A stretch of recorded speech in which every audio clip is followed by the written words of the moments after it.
Monsieur le Président, Madame la Ministre, vous le savez, pour les socialistes, l'accès à l'énergie est un droit fondamental. Tout le monde devrait avoir la possibilité de se chauffer. Le gaz, le mazout, l'électricité, ce ne sont pas des produits de luxe. Et pourtant, dans ce pays, un ménage sur 5 est touché par la précarité énergétique. Et derrière cette statistique, des familles, des hommes et des femmes qui doivent parfois faire des choix entre se soigner, se nourrir, se chauffer ou payer l'excursion des enfants. Et on ne peut pas accepter que des produits de première nécessité comme l'électricité grèvent le budget des ménages au point de les priver de l'essentiel.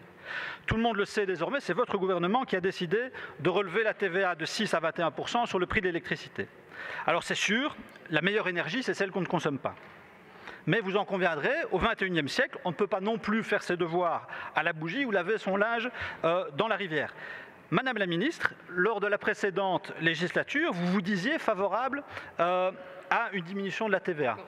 Et puis, vous avez été rappelé à l'ordre par les autres membres du gouvernement. Vous disiez aussi vouloir étudier juridiquement la possibilité de faire payer par Electrabel les augmentations des factures des ménages et des entreprises. Qu'en est-il aujourd'hui? Quelles sont vos solutions?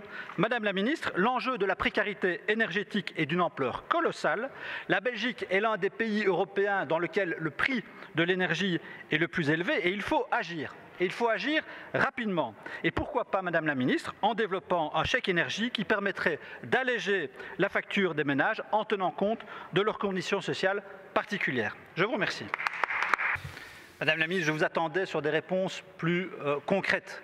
Parce que ce qui nous préoccupe, nous, c'est la facture des ménages. Et certains gouvernements ont pris leurs responsabilités par le passé. M. Di Rupo avait baissé la TVA sur l'électricité, je l'ai dit. Paul Magnette, comme ministre de l'Énergie, avait proposé un chèque énergie. Et donc des solutions existent. Et notre Parlement, celui-ci, Madame la Ministre, à chaque fois qu'il a pu le faire, il a pris ses responsabilités pour lutter contre ce fléau qu'est la précarité énergétique. Et je n'ai pas besoin de vous rappeler l'action qui a été menée ici au Parlement en décembre avec l'augmentation pour près de 6 millions d'euros du budget du fonds gaz et électricité pour soutenir les CPS dans l'aide qu'ils peuvent apporter aux ménages en grande précarité. Et donc, ce n'est pas suffisant. Et je le répète, des solutions existent. Il faut les activer. Le problème est trop sérieux pour qu'il puisse continuer à être négligé par ce gouvernement. Des actions de plus grande ampleur doivent être adoptées. Un chèque énergie diminue directement la facture des ménages avec un focus particulier sur ceux qui en ont le plus besoin. Et donc, il faut avancer. Je vous en conjure. Merci.